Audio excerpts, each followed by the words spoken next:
నమస్తే ఓరుగల్లు 9 న్యూస్ కి స్వాగతం. సోషల్ మీడియాలో పోస్టులపై సీఎం రేవంత్ రెడ్డి ఫైర్ అయ్యారు. సోషల్ మీడియాలో భాష చూడండి, కుటుంబ సభ్యులు ఆడబిడ్డల మీద ఇష్టం వచ్చినట్లు పోస్టులు పెడుతున్నారని సీఎం ఆగ్రహం వ్యక్తం చేశారు. ప్రజా జీవితంలో ఉన్నాం కదా అని ఓపిక పడుతున్నామని, లేదంటే ఒక్కడు కూడా బయట తిరగలేదని అన్నారు. అమ్మపై చెల్లిపై ఇలాంటి పోస్టులు పెడితే ఊరుకుంటారా అని ప్రశ్నించారు సీఎం. హద్దు దాటితే ఇక నుంచి ఊరుకోబోమని అన్నారు. జర్నలిస్టు అంటే వివరణ ఇవ్వాలి, ముసుగు వేసుకొని వస్తే గుడ్డలు ఊడదీసి కొడతామని, తోడుకలు తీస్తామంటూ సంచలన వ్యాఖ్యలు చేశారు. సీఎం మాట్లాడుతూ, నన్ను తిట్టిన తిట్లకి మీ పేరు పెట్టుకుని చూడండి, నేను ఓపికతో ఉన్నా కదా అని అంటే ఒక్కడు కూడా బయట తిరగడు అని అన్నారు. కేసీఆర్ మీ పిల్లలకి చెప్పు, హద్దు దాటితే ఊరుకోనని, ఏది పడితే అది మాట్లాడితే ఊరుకోనని చెప్పారు. కోర్టుకు పోతే బెయిల్ వస్తుంది అనుకుంటున్నారు కానీ అవసరమైతే చట్టాన్ని సవరిస్తామని, ఆడపిల్లల మీద వీడియోలు తీసి పోస్టు చేస్తే ఊరుకోమని అన్నారు సీఎం. యంగ్ ఇండియా స్పోర్ట్స్ యూనివర్సిటీని పెట్టినందుకు నా మీద కోపం ఉంటుందా? అకాడమీ పెట్టినందుకు నా మీద కోపం ఉంటుందా? యంగ్ ఇండియా స్కిల్స్ యూనివర్సిటీ పెట్టినందుకు నా మీద కోపం ఉంటుందా? ఇన్ని ఈ యూనివర్సిటీ వాటిని రికార్డ్ చేసి సోషల్ మీడియాలో పెడితే, వాళ్ళ మీద పోలీసులు కేసు కడితే మీకు దుఃఖం వస్తుంది. అసలు ఈ భాష ఆ సోషల్ మీడియాలో పెట్టినట్టు ఒకసారి చూడండి అధ్యక్ష.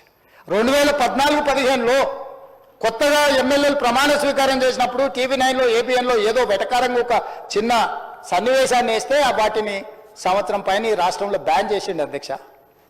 రవి ప్రకాశం జైల్లో పెట్టాను, కృష్ణ మాదిగన్ జైల్లో పెట్టాను, చాలామంది జర్నలిస్టులు. ఇవాళ జైలుకు పోయిన అమ్మాయి కూడా SC/ST కేసులు ఆ రోజు ఎస్సీలను అవమానించింది, జైలుకు పోయి వచ్చిన అమ్మాయి. ఎవరు జర్నలిస్ట్ అని నేను అడగదలుచుకున్న అధ్యక్ష, జర్నలిస్టులని వేదిక మీద నుంచి INPR లేకపోతే DAVP ఆమోదించిన పత్రికలు, ప్రసార సాధనాలు, వాళ్ళు ఇచ్చే ID కార్డులు ఉన్నోళ్ళు జర్నలిస్టులా? ఎవడు పడితే వాడు ఏదో ఒక ట్యూబ్ పెట్టుకొని మమ్మల్ని రాజ్యంగా అధ్యక్ష. ప్రజా జీవితంలో ఉన్నాం కాబట్టి నిజంగా ఓపిక పడుతున్నాం అధ్యక్ష. రక్తం మరుగుతుంది. ఏంది భాష అది అధ్యక్ష? కుటుంబ సభ్యులను అంతేసి మాటలు అంటుంటే అసలు మీరు మనుషులా అని నేను వాళ్ళని అడగదలుచుకున్నా అధ్యక్ష. మీకు భార్య బిడ్డలు లేరా? తల్లిదండ్రులు లేరా? మీ అమ్మనో, నీ చెల్లినో, నీ భార్యనో ఈ రకంగా మాట్లాడితే నువ్వు ఇంతవా నేను అడుగుతున్నా. ట్విట్టర్లో పెట్టినోని, అరెస్టును ఖండించినోని. నా భార్య నా బిడ్డను తిడితే నాకు నొప్పి అవుతుంది, కానీ నీకు ఒక ఆడపిల్లను అవమానిస్తుంటే నీకు నొప్పి కాదా? ఏ సంస్కృతిలో ఉన్నారని నేను అడుగుతున్నా అధ్యక్ష. తోడుకలు తీస్తా అధ్యక్ష. ముఖ్యమంత్రిగా చెప్తున్న ఒక్కనొక్కని బట్టలు ప్రదేశం రోడ్డు మీద తిప్పిస్తా అధ్యక్ష. రాజకీయాలు ప్రజా జీవితంలో ఉన్న మేము విమర్శించండి, విశ్లేషించండి, మా గురించి మాట్లాడండి. ఆడబిడ్డల గురించి, ఇంట్లో ఉన్న ఆడోళ్ళ గురించి మాట్లాడే సంస్కృతి ఎక్కడి నుంచి వచ్చింది అధ్యక్ష? తెలంగాణ సమాజం ఇదేనా? రజాకర్లకు, నిజాంలకు, భూస్వాములకు, పెత్తందారులకు వ్యతిరేకంగా పోరాటం చేసిన స్ఫూర్తి ఓ రామ్జీ గోండ్, కొమరం భీమ్, ఓ చాకలి ఐలమ్మ, ఈ ప్రాంతంలో దొడ్డి కొమరయ్య, ఓ సర్దార్ సర్వాయి పాపన్న గౌడు ప్రాతినిధ్యం వహించిన ప్రాంతం ఇది అధ్యక్ష. ఇది ఒక చైతన్యమైన ప్రాంతం. ఈ చైతన్యమైన ప్రాంతంలో ఎదిరించి నిలబడ్డాడు మనగాడు. ఆధిపత్యాలకు వ్యతిరేకంగా నిలబడి కొట్లాడిన గడ్డ ఇది.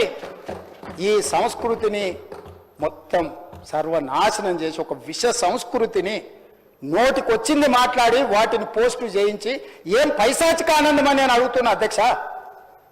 వాళ్ళు తిట్టిన తిట్లకు నా పేరు తీసి మీ పేరు రాసుకోండి. ఆడ మీకు అన్నం తినబుద్ధి అవుతుందో నేను చూస్తా. తెలంగాణ రాష్ట్ర ముఖ్యమంత్రి అయితే బలహీనం అయిపోయినట్ట అధ్యక్ష? అట్లా అనుకుంటుర్రా? ఓపిక పట్టిన అధ్యక్ష, నేను మర్యాదకుంటున్నా. మీకు ఎంతమంది ఉన్నారో తెలియదు. నాకు చికాకు వచ్చిందని తెలిస్తే లక్షలాది మంది పిల్లలు రోడ్డు మీదకి వచ్చి బట్టలిప్ప తీసుకొడతారు అధ్యక్ష ఒక్కడినొక్కడిని. నేను వద్దంటున్నా కాబట్టి, చట్టాన్ని గౌరవిస్తా కాబట్టి, చట్టాల పట్ల, శాసనాల పట్ల, ఈ భారత రాజ్యాంగం పట్ల మాకు సంపూర్ణమైన విశ్వాసం, నమ్మకం ఉంది కాబట్టి ఏమనుకుంటూ ఊరుకుంటున్నాం అధ్యక్ష. అది మా చేతగాని తనం కాదు. చంద్రశేఖరరావు గారు, నీ పిల్లలకు చెప్పు, ఇది మంచిది కాదు, నువ్వు అనుకుంటున్నావేమో ఇట్లా ఏదో చేస్తే మానసికంగా కుంగదీసి దెబ్బతీసి రాజకీయంగా ప్రయోజనం పొందుదామని నువ్వేమైనా కలలుగా అంటే నువ్వు అనుకుంటున్నావేమో. అట్లా కుదరదు చంద్రశేఖరరావు. నేను చెప్పదలుచుకున్నా, హద్దు దాటితే, మాట జారితే దాని ఫలితం ఎట్లుంటుందో అనుభవిస్తారని నేను చెప్పదలుచుకున్నా అధ్యక్ష. పదవి ఎంతకాలం ఉంటుందని కాదు, ఎట్లా ఉన్నామనే దాన్ని నేను లెక్క కడతా అధ్యక్ష. ఆత్మగౌరవం చంపుకొని పదవి కోసం లాలూచిపడి దిగజారే రాజకీయాలు నేను చేయను అధ్యక్ష. ఉన్నంత కాలమే ఉంటా, నిటారుగుంటా, నికార్సుగుంటా. తెలంగాణ అప్పులపై అసెంబ్లీలో సీఎం రేవంత్ రెడ్డి సుదీర్ఘ వివరణ ఇచ్చారు. కాంగ్రెస్ ప్రభుత్వం ఏర్పడిన తర్వాత చేసిన అప్పులు 1,58,000 కోట్లని సీఎం స్పష్టతనిచ్చారు. కేసీఆర్ హయాంలో చేసిన అప్పులపై 1,53,000 కోట్లు చెల్లించినట్లు తెలిపారు. తాము చేసిన అప్పులు కేసీఆర్ చేసిన తప్పులు సరిదిద్దేందుకేనని ఘాటు సమాధానం ఇచ్చారు సీఎం. 2 దఫాలు పాలించి బీఆర్ఎస్ తమకు 8.19 లక్షల కోట్లు అప్పు ఇచ్చి వెళ్ళిందని తెలిపారు సీఎం. ప్రస్తుతం తెలంగాణ అప్పులు 7.38 లక్షల కోట్లు ఉందని చెప్పారు. 2023-25 వరకు చేసిన అప్పు 1,58,000 కోట్లని తెలిపారు సీఎం. కేసీఆర్ చేసిన అప్పు 88,000 కోట్లు చెల్లించామని అన్నారు. అందులో మిత్తికి 64,768 కోట్లు చెల్లించినట్లు తెలిపారు సీఎం. అలాంటి నిరుద్యోగ సమస్యను కానీ విద్యాలయాలను కానీ యూనివర్సిటీలను కానీ ఏ రోజైనా వీళ్ళు పట్టించుకున్నారా అధ్యక్ష? మీరు చెప్పండి. ఏ రోజైనా యూనివర్సిటీలకు ఉస్మానియా బాడ ఎస్టీ బిడ్డను వేసింది నిజం కాదా? పడతారు, ఎట్లా పడితే అట్లా దూషిస్తారు. తీసుకెళ్లాలని మేము నిరంతరం పనిచేస్తుంటే మా పర్యటనలో అవహేళన, ఆరాబుట్లు పెట్టుకొని డ్రగ్స్ పెట్టుకొని కోకే మసీతక్క 14,000 విద్యార్థులు చదువుకుంటుంటే 29,000 పాఠశాలలు ప్రభుత్వంలో ఉంటే 24 లక్షల మంది ఈరోజు ప్రభుత్వంలో లెక్కలు తేలుతున్నాయి అధ్యక్ష. రెసిడెన్షియల్ ప్రైవేట్ మేము ప్రయత్నం చేస్తుంటే మమ్మల్ని కించపరిచే విధంగా young India integrated residential schools అధ్యక్షుడు ఈరోజు రాష్ట్రం ప్రశాంతంగా ఉందంటే అది పోలీస్ శాఖ వల్ల కాదా అధ్యక్ష? దానికి మంది మీద నెట్టేసి ఒకటి కేంద్రం మీద, ఒకటి ప్రతిపక్షం మీద, ఒకటి పాలకపక్షం మీద, ఒకటి కాంగ్రెస్ పార్టీ మీద, ఊరి మీద, అందరి మీద నెట్టేసి నీ పాపాలన్నీ కడుక్కోవాలనుకుంటే రికార్డులు అక్కడ ఉంటాయి కదా అధ్యక్ష. ఉన్న వరంగల్ కానీ లేకపోతే అల్వా అధ్యక్ష, కేంద్ర రాష్ట్ర ప్రభుత్వాల మధ్యలో ఉండాల్సిన కొనసాగించాల్సిన సత్సంబంధాలు, కేంద్ర ప్రభుత్వ పరిధిలో ఉండే అంశాలు రాష్ట్రాల కోసం అభివృద్ధి కోసం ఒక మంత్రి సహకరించినప్పుడు ఏ మంత్రి మాకు సహకరి ప్రభుత్వం సొమ్ముతో ఎవరు మొక్కుబడులు తీర్చుకోరు అధ్యక్ష. ఏడికి పోయినా అన్న చార్టర్ ఫ్లైట్లలో పోయి నేనేమన్నా అట్లా దుబారా చేసిన అధ్యక్ష. ట్రై నేషనల్ ఫుట్బాల్ ఈవెంట్స్ నేను ఇక్కడ ఆర్గనైజ్ చేసిన అధ్యక్ష స్పోర్ట్స్ కోసం. ఈరోజు సర్వం దెబ్బతీస్తే ప్రతి గ్రామ పంచాయతీకి కొనుగోలు చేసిన వడ్లు కానీ కందులు కానీ ఇస్తున్నాం అధ్యక్ష. ఆనాడు దీపం పథకం ద్వారా కట్టెలు అనే అంబానీలు, టాటాలు, బిర్లాలు చేస్తారు. అదేవిధంగా అధ్యక్ష యువత తెలంగాణ బాపూజీ పేరు పెట్టుకోలేదా? మహిళా రాణించిన కార్పొరేట్ కంపెనీలకు సంబంధించిన గొప్ప గొప్ప వ్యక్తుల్ని పిలిచి కూర్చోబెట్టి ఈ ఐటీఐలను సాంకేతికంగా రోబోట్తో సహా ప్రతి ఆరాబుట్లు పెట్టుకొని డ్రగ్స్ అధ్యక్ష. అదే విధంగా వాళ్ళు ముసలోళ్ళు అయిపోయారు అధ్యక్ష. గవర్నర్ ప్రసంగానికి దశ దిశ లేదని బీఆర్ఎస్ ఎమ్మెల్యే పల్లా రాజేశ్వర్ రెడ్డి విమర్శించారు. శాసనసభలో ఆయన మాట్లాడారు. కాంగ్రెస్ ఇచ్చిన హామీలను నెరవేర్చలేదని అన్నారు. కేవలం 10% హామీలను మాత్రమే అమలు చేస్తుందని విమర్శించారు. కాంగ్రెస్ ప్రభుత్వం అహంకార పూరితంగా వ్యవహరిస్తుందని మండిపడ్డారు. రాష్ట్రంలో జర్నలిస్టులపై కూడా కేసులు పెట్టారని ఆరోపించారు. కాంగ్రెస్ పాలనతో తెలంగాణ అస్తిత్వంపై దాడి జరుగుతుందని పేర్కొన్నారు. పల్లా వ్యాఖ్యలపై డిప్యూటీ సీఎం బట్టి విక్రమార్క స్పందిస్తూ ఆయన వాస్తవాలు తెలుసుకొని మాట్లాడాలని అన్నారు. 100 ఏళ్ల చరిత్ర ఉన్న ఉస్మానియా యూనివర్సిటీ తొలిసారి దళిత వీసీని నియమించినట్లు వివరించారు. విద్యా సంస్థలు నడుపుతున్న పల్లా రాజేశ్వర్ రెడ్డి సలహాలు ఇస్తారని ఆశించామని అన్నారు. విద్యాశాఖపై సమీక్షించడానికి సీఎంకు సమయం లేదని అనడం సరికాదని పేర్కొన్నారు. మహిళలు వర్సిటీని మీరు ఎప్పుడైనా వెళ్లి చూశారని ప్రశ్నించారు. డిప్యూటీ మొత్తం స్కూల్ ఎడ్యుకేషన్ కానీ, హైయర్ ఎడ్యుకేషన్ కానీ, యూనివర్సిటీ ఎడ్యుకేషన్ కానీ మొత్తాన్ని పండబెట్టిండ్రు అధ్యక్ష. అంతేకాదు ఆర్థిక శాఖ మంత్రులు ఒక మాట చెప్పిండ్రు. ఆర్థిక శాఖ మంత్రి గారు ఇక్కడే ఎల్ఓపిగా ఉన్నప్పుడు మొత్తం కూడా ఇవాళ ఈ యూనివర్సిటీ విద్యార్థులకు 3,000 రూపాయలు ఇస్తున్నారు. 1,500 రూపాయలు ఇస్తున్నారు. వాళ్ళకు కూడా 3,000 ఇచ్చే పరిస్థితుల్లో మీ ప్రభుత్వం లేదా? వాళ్ళందరినీ కూడా వ్యయంగా ఎందుకు ఎక్స్పెండిచర్ గా భావిస్తున్నారు? ఇది మానవ వనరుల మీద పెట్టిన మీరు ఎందుకు ఇవ్వట్లేదని చెప్పేసి అడిగారు. మరి వారే ఇవాళ ఆర్థిక శాఖ మంత్రి అయినరు, వారు యూనివర్సిటీ నుంచి వచ్చిన వాళ్ళు. ఇంకో మాట కూడా చెప్పింది, ఇవాళ యూనివర్సిటీలో పేదవాళ్ళు ఉన్నారు. పేదవాళ్ళంత మాత్రాన వాళ్ళకి సబ్జెక్ట్ లేకుండా కాదు, వాళ్ళు ఇవాళ చాలా ఇబ్బంది పడుతున్నారు, పెంచుతామని చెప్తే మేము నుంచి 1,500 నుంచి 1,800 చేసి దాన్ని 3 నెలల నుంచి ₹1 రాలేదు అధ్యక్ష. వీరు వచ్చిన 15 నెలల నుంచి కూడా ఏ యూనివర్సిటీకి కానీ, ఏ ఎడ్యుకేషన్ డిపార్ట్మెంట్ కానీ ఎవరు కూడా ₹1 రాలే, ఒక్క ఇటుక పెట్టలే, ఒక్క రిక్రూట్మెంట్ స్కూల్ ఎడ్యుకేషన్ లో కొన్ని జరిపినారు అధ్యక్ష. అంతే తప్ప కానీ ఎక్కడ చేయలేదు. దయచేసి విద్యాశాఖ మంత్రులుగా ఉన్న ముఖ్యమంత్రిగా నేను విజ్ఞప్తి చేస్తున్నాం, ఇది అందరూ కూడా ఆలోచించి.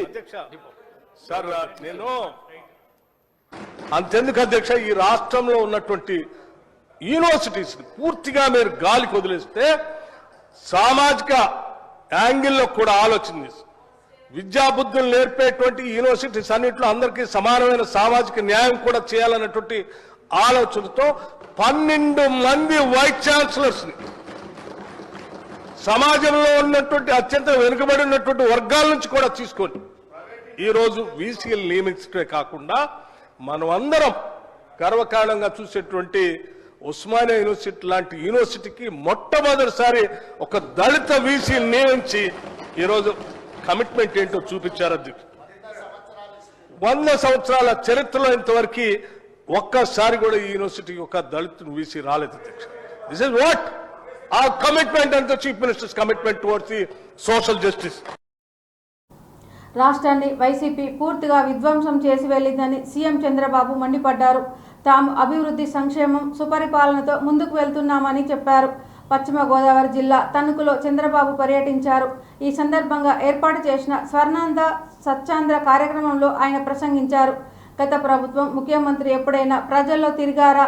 ప్రజల్లోకి వస్తే పరదాలు కట్టుకొని వచ్చేవారు, విమానంలో వస్తే చెట్లను నరుక్కుంటూ వచ్చేవారు, ప్రజల సమస్యలు వినేందుకు కనీసం మాట్లాడనిచ్చేవారు కాదు. మాది ప్రజాప్రభుత్వం, ప్రజల సమస్యలు వినేందుకే వచ్చాం. పరిపాలనలో సంస్కరణలు తేవాలన్నదే మా ఏకైక లక్ష్యం. గత ప్రభుత్వం 10 లక్షల కోట్ల అప్పు మనకు మిగిల్చి వెళ్ళింది. అప్పు తీర్చడంతో పాటు వడ్డీ కూడా కట్టాల్సి వస్తుందని చంద్రబాబు అన్నారు. కూడా గుర్తుపెట్టుకోవాల్సిన అవసరం ఉంది. ఇంత మునుపు ఎవరైనా సరే ముఖ్యమంత్రి వచ్చాడా, ఈ మరి మీటింగ్ పెట్టాడా? జరిగాయి ఆ మీటింగ్ లో ఎప్పుడన్నా మైక్ ఇచ్చారా? ఎప్పుడన్నా తణుకే గారు ఎక్కడికైనా వచ్చాడా? వస్తే నేరుగా పరదాలు కట్టుకొని వచ్చేవాళ్ళు, విమానంలో వస్తే చెట్లను నరుక్కుంటా వచ్చేవాళ్ళు, ఎవరికి మైక్ ఇచ్చేవాళ్ళు కాదు. మీరెక్కడో కూర్చుంటే వాళ్ళు ఎక్కడో కూర్చునేవాళ్ళు, ఆకాశంలో ఉండేవాళ్ళు. ఇది ప్రజా ప్రభుత్వం. ప్రజలు ఏమి చెప్పినా విని పరిపాలనలో సంస్కరణలు తేవాలని ఏకైక ధ్యేయంతోనే ఈ రోజు నేను మీ ముందుకు వచ్చానని చెప్పి కూడా నేను మీకు తెలియజేస్తున్నా. కేసీఆర్ మీద అక్కసుతో ఆయనకు సరైన ఛాంబర్ కూడా కేటాయించలేదని మాజీ మంత్రి బీఆర్ఎస్ ఎమ్మెల్యే ప్రశాంత్ రెడ్డి అన్నారు. అసెంబ్లీ మీడియా పాయింట్ వద్ద ఆయన మాట్లాడారు. ప్రతిపక్ష నాయకుడు సూచించిన వారిని పీఏసీ చైర్మన్ గా నియమించడం ఆనవాయితీ. ఈ విషయంలోనూ కాంగ్రెస్ ప్రభుత్వం ఆనవాయితీని తుంగలో తొక్కింది. ప్రతిపక్ష నేతను సంప్రదించకుండానే పీఏసీ చైర్మన్ ను నియమించారు. కేసీఆర్ 14 ఏళ్లు పోరాటం చేసి తెలంగాణ సాధించారు. 10 ఏళ్లు సీఎంగా పనిచేసి తెలంగాణను దేశంలోనే అగ్రస్థానం నిలిపారని తెలిపారు. సీఎం రేవంత్ రెడ్డి జుగుప్సాకరంగా మాట్లాడి తెలంగాణ పరువు తీశారు. బీజేపీ జపం చేస్తూ పొగుడుతూ కేసీఆర్ని మాత్రం అగౌరవపరిచారని ఆయన అన్నారు. ప్రజాస్వామ్యంలో సీఎంకు ఎంత ప్రాధాన్యత ఉంటుందో ప్రతిపక్ష నేతకు కూడా అంతే ప్రాధాన్యత ఉంటుందని ప్రశాంత్ రెడ్డి అన్నారు. ప్రత్యేక రాష్ట్ర ఏర్పాటు అయితేనే ఈ దోపిడీకి అంతం ఉంటుంది, తెలంగాణ బాగుపడుతుందని ఆలోచన చేసి అప్పటికే తనకున్నటువంటి ఎమ్మెల్యే పదవిని, డిప్యూటీ స్పీకర్ పదవిని మంత్రి రేవంత్ రెడ్డి గారు స్ట్రెచ్చర్ మీదకి పోతామని మినిమం ఎంత లేదన్న ఒక 100 సార్లు కేసీఆర్ జపం, కేసీఆర్ పేరు జపం, నామస్మరణం, తర్వాత బీజేపీ కేంద్ర ప్రభుత్వం ప్రశంసలు, పొగడతలు. ఇది తప్ప ఎన్నికలప్పుడు 100 రోజుల్లో అమలు చేస్తామన్నటువంటి 6 గ్యారంటీల విషయం కావచ్చు, 420 హామీల విషయం కావచ్చు, ప్రజలకు పనికి వచ్చే ఏ ఒక గుడ్డి వ్యతిరేకత, అక్కసు ఈ ముఖ్యమంత్రి గారికి ఉన్నది. కాబట్టి చాలా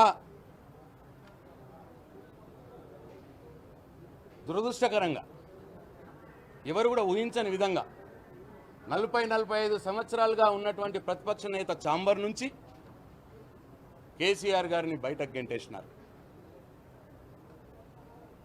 బయటకు గెంటేసి ఎక్కడో ఒక దగ్గర 2 రూమ్లు ఇచ్చి అక్కడ కూర్చోని చెప్పినారు. ప్రతిపక్ష నేత చాంబర్ని కేసీఆర్ గారి దగ్గర నుంచి లాక్కున్నది ప్రభుత్వం. లాక్కొని ఒక ప్రతిపక్ష నాయకుని అవమానం చేసింది. ఇప్పుడేమో కేసీఆర్ గారిని మేము అవమానం చెయ్యము అన్న మాట మాట్లాడుతున్నారు. అట్లాగే దశాబ్దాలుగా వస్తున్నటువంటి సాంప్రదాయం ఇక్కడ రాష్ట్రంలో కావచ్చు, కేంద్రంలో కావచ్చు, ప్రజలకు చేసినటువంటి ప్రభుత్వాలు ఖర్చు చేసినటువంటి ఖర్చుని కరెక్ట్ ఆడిట్ చేయాలంటే, ప్రజల పక్షాన ఆడిట్ చేయాలంటే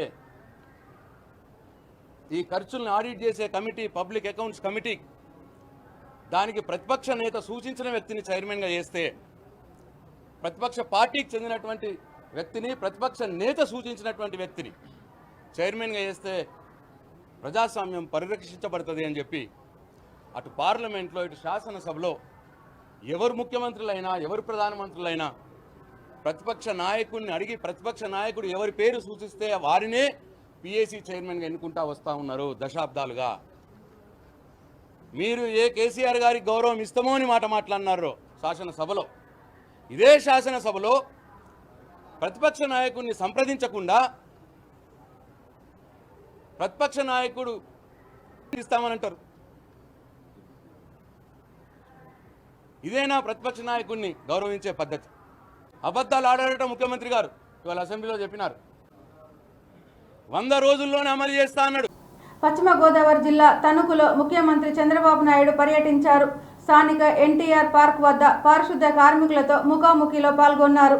తణుకు కూరగాయల హోల్సేల్ మార్కెట్ను పరిశీలించారు. కూరగాయల వ్యర్థాల నుంచి ఎరువులను తయారీ అవగాహన కార్యక్రమాన్ని నిర్వహించారు. అంతకుముందు స్థానిక పాలిటెక్నిక్ కళాశాలలో ఏర్పాటు చేసిన హెలీప్యాడ్కు చేరుకున్న సీఎంకు మంత్రులు, నేతలు, అధికారులు ఘన స్వాగతం పలికారు. వీరిలో జిల్లా ఇన్ఛార్జ్ రాష్ట్ర విద్యుత్ శాఖ మంత్రి గొట్టిపాటి రవికుమార్, రాష్ట్ర జలవనరుల శాఖ మంత్రి నిమ్మల రామానాయుడు, రాష్ట్ర పురపాలక పట్టణాభివృద్ధి శాఖ మంత్రి Narayana, AP Swachhandhra corporation chairman Pattabhiram తదితరులు పాల్గొన్నారు.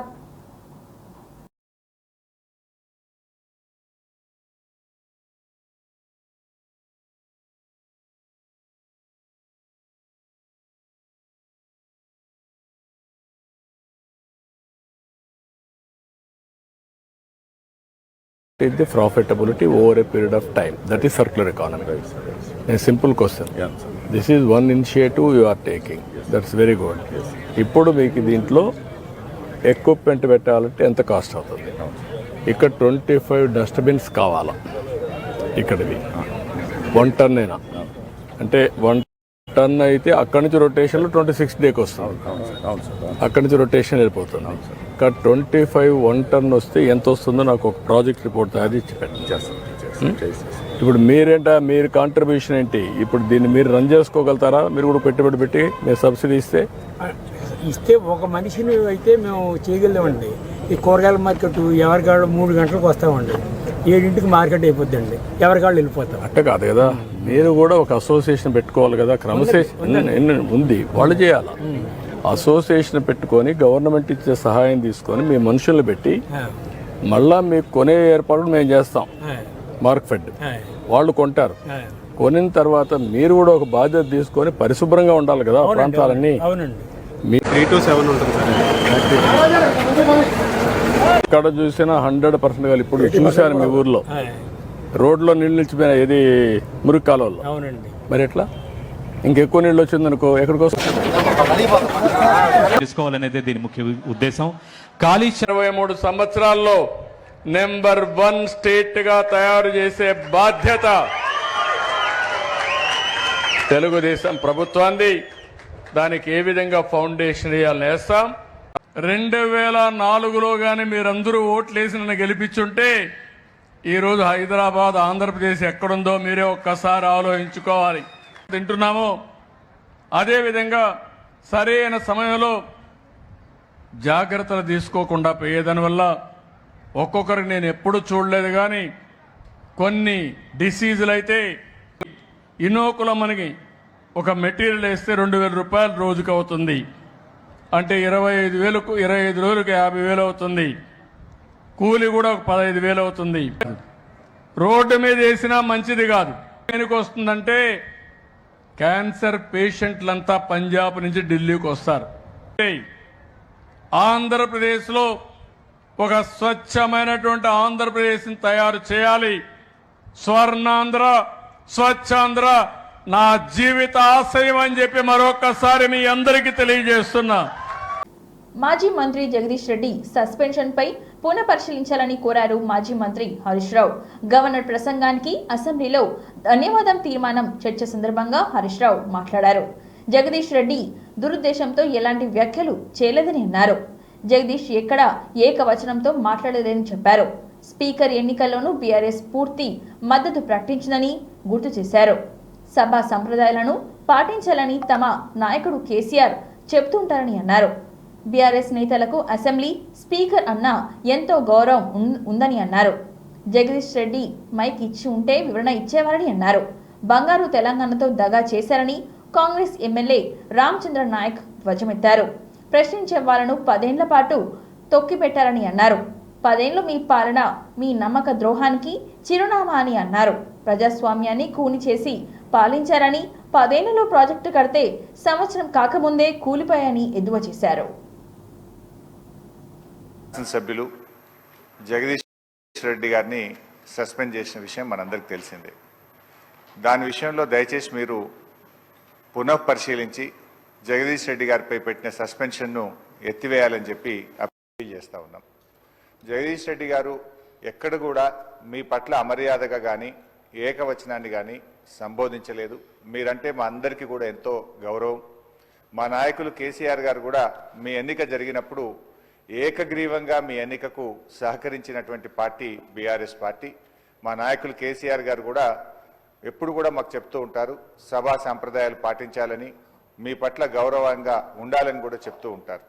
సో మాకు ఎక్కడ కూడా బీఆర్ఎస్ పార్టీకి కానీ మా సభ్యులు జగదీష్ రెడ్డి గారికి కానీ మీ పట్ల మంచి గౌరవం ఉంది తప్ప మేము ఎక్కడ దురుద్దేశంగా కానీ ఏకవచనంని మీ పట్ల ప్రయోగించలేదు.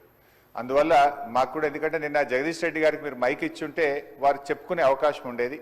వారికి చెప్పుకునే అవకాశం లేకుండానే సస్పెన్షన్ జరిగింది కనుక మీరు ఒకసారి పునఃపరిశీలించి వారిని సభలోకి వచ్చే విధంగా సస్పెన్షన్ ఎత్తివేయాలని మా తరఫున విజ్ఞప్తి చేస్తున్నాం. రామచంద్ర నాయక్. తెలంగాణలో, రాష్ట్రంలో కానీ వరంగల్ జిల్లాలో కానీ మీరు చేసింది ఏమీ లేదు. ఉద్యమాలతో ప్రజలను మోసం చేసిన మీరు ఈ రోజు నాయని రాజేందర్ రెడ్డిని కానీ కాంగ్రెస్ పార్టీని కానీ విమర్శిస్తే సహించేది లేదని జిల్లా media communication chairman Ketiti Deepak Reddy అన్నారు. హన్మకొండ 59వ డివిజన్ పార్టీ కార్యాలయంలో ఏర్పాటు చేసిన పత్రికా విలేకరుల సమావేశంలో మాట్లాడుతూ ఎమ్మెల్యే నాయని రాజేందర్ రెడ్డిపై మాజీ ఎమ్మెల్యే నన్నపనేని నరేందర్ చేసిన తీవ్ర వ్యాఖ్యలను ఖండిస్తున్నాం. వారు చెబుతున్నారు ఎమ్మెల్యే నాయని వారికి ఎక్స్పీరియన్స్ లేదు అని. మీరు మర్చిపోతున్నారు. గత 35 సంవత్సరాల నుండి ప్రజాక్షేత్రంలో ఉన్నారని అన్నారు. చేసిన అనుచిత వ్యాఖ్యలను తీవ్రంగా ఖండిస్తున్నాం. నన్నపనేని నరేందర్ గారు నాయని గారికి ఎక్స్పీరియన్స్ లేదని అంటున్నారు. వాళ్ళకి 30 సంవత్సరాల నుంచి ప్రజాక్షేత్రంలో ఎక్స్పీరియన్స్ ఉంది. మీ లెక్క మీలాంటి ఎక్స్పీరియన్స్ అయితే లేదు. నిజమే, ఎక్కడైనా స్మార్ట్ సిటీ ఫండ్స్ వస్తాయా, వాటి ఎట్లా కుమ్మేద్దామా, లేకపోతే కాంట్రాక్టుల దగ్గర కమిషన్లు తీసుకొని పనులు ఆపుదామా అని చెప్పేసి ఎక్స్పీరియన్స్ లేదు. అట్లాంటి ఎక్స్పీరియన్స్ వద్దనుకొని ప్రజలు మిమ్మల్ని ఓడగొట్టి మాకు ఓటేసి గెలిపించిండ్రు. నాయని రాజేందర్ రెడ్డి గారు కరెక్ట్గానే చేసుకుంటూ పోతున్నారు పనులన్నీ. ఇప్పుడు మీరు కొత్తగా వచ్చి మొన్న ఏంటి మీ సభ కోసం చేస్తున్నారు ఏంటి ఈ భూమి సేకరణ. ఆ భూమి సేకరణ ఏదో మొన్న మాకు మేము చేస్తున్నాం. ఇప్పుడు ఏది ఎయిర్పోర్ట్ కోసం మేము భూమి సేకరణ చేసి ప్రజలకు హెల్ప్ చేస్తున్నాం. అదే భూమి సేకరణ కనుక మీరు కనుక అంతే. ఈ వార్తలు ఇంతటితో సమాప్తం. మరిన్ని వార్తలతో మళ్ళీ కలుద్దాం. చూస్తూనే ఉండండి ఓరుగల్లు 9 న్యూస్.